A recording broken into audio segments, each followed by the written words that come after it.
everyone! I have a read aloud for you today that is not from my friend's library. This is from my library when I was your age. My mom and dad used to read this book to me when I was going to sleep around in elementary school, and then maybe in middle school I started kind of reading it myself. But I love this book and it means a lot to me.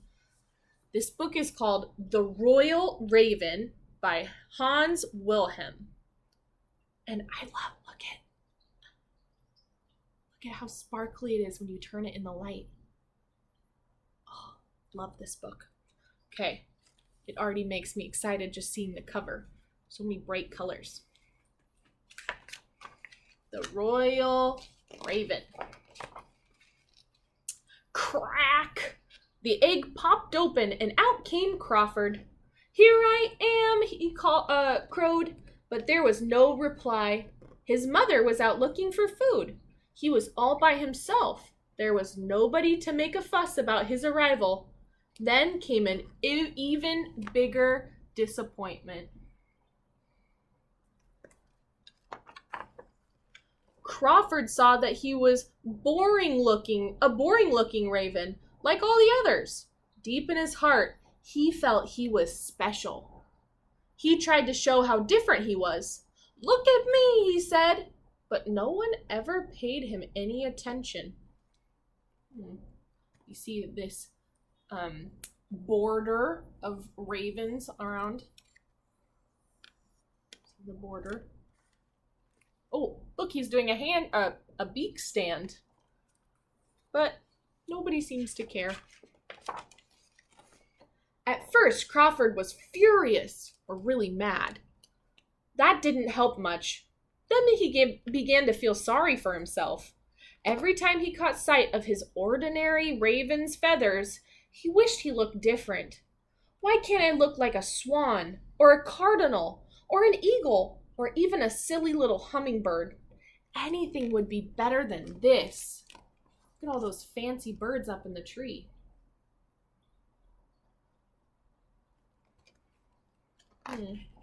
So Crawford's not feeling very comfortable in his own feathers.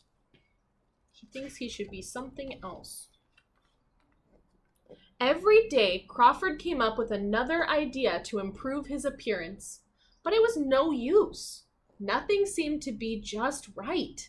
"I have to do something more drastic," he said as he flew off into the deepest part of the forest.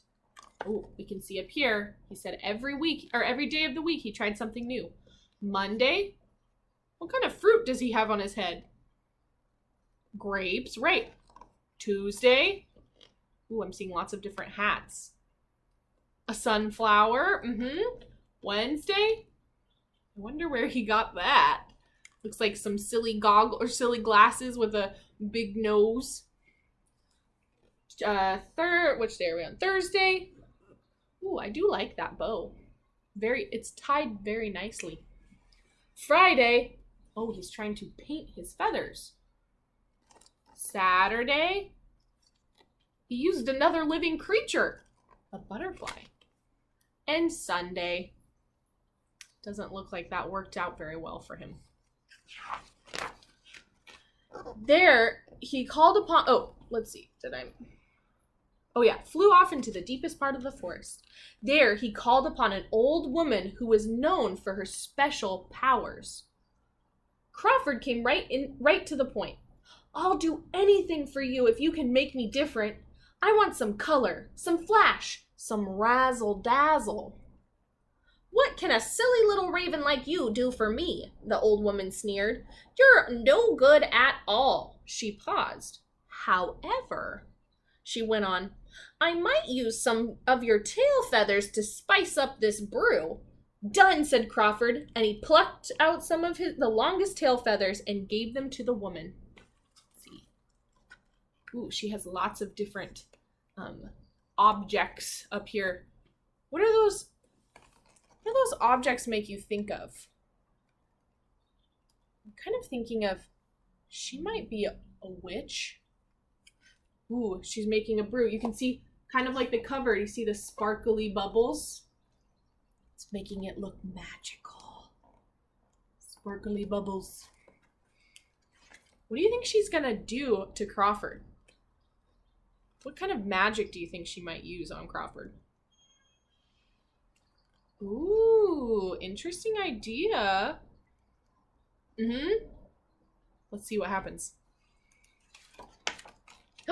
Abracadabra! Shalakaloo! Shaylee Kaylee! Croaked the old woman, and with a bang, a boom, a zip, and a zap, Crawford was transformed into a spectacular creature with dazzling, shiny feathers. Wow, cried Crawford as he looked at himself. I hope I didn't overdo it, said the old woman. Then, without even bothering to thank her, Crawford flew back to his friends. Oh, wow. How do you think Crawford's feeling right now? What do you think his emotions are? How do you think he's feeling? Yeah? Maybe excited and happy he got his wish, right? He's feeling good right now. Ooh, I like the old woman's hair colors. I just noticed. They kind of match the raven's feathers. Look at me, he cried. He spread his wings and strutted up and down with his beak high in the air. Who is that crazy bird? The other ravens wondered, but they were too polite to say anything. It's me, Crawford. Look how beautiful I am now. The other ravens just stared in silence. I'm special. I'm unique, Crawford boasted. Such beauty should not be hidden in a dark forest. The royal garden is the place for me. With that, he flew off to the king's castle. How do you think Crawford's friends are feeling about him now? Maybe a little annoyed. He seems like he's talking very highly of himself and boasting or what is the word that I'm looking for? Boasting or just not being very polite about his new look. Yeah. His friends don't look very happy. As Crawford swooped around the royal garden, he was spotted by the princess. Look at that glorious bird, she cried. Don't let it get away. I want it. Ooh, let's see here. Trying to catch Crawford. How do you think he's going to feel about that? Do you think he's going to like being caught? Crawford was caught and tied to a golden chain. Proudly, the princess showed off her new treasure. Crawford didn't mind in the least. After all, he was now part of the royal family. What more could he have wished for? He had it all. Dazzling beauty, lots of attention, and a wonderful place to live. He looks pretty happy about being caught.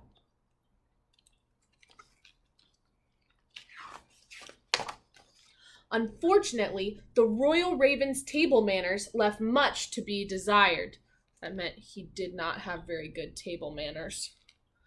He lost a great deal of his popularity when he caused a major ruckus in the royal dining room. He was ordered out, and the king made a decree banning all birds from the dining table, even those that were roasted, broiled, or barbecued.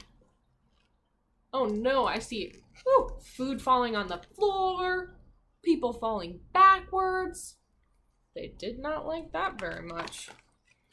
Crawford was banished to a huge golden cage that stood all alone in the royal garden. Oh, now how does Crawford look? What do you think the emotions are that he's feeling right now?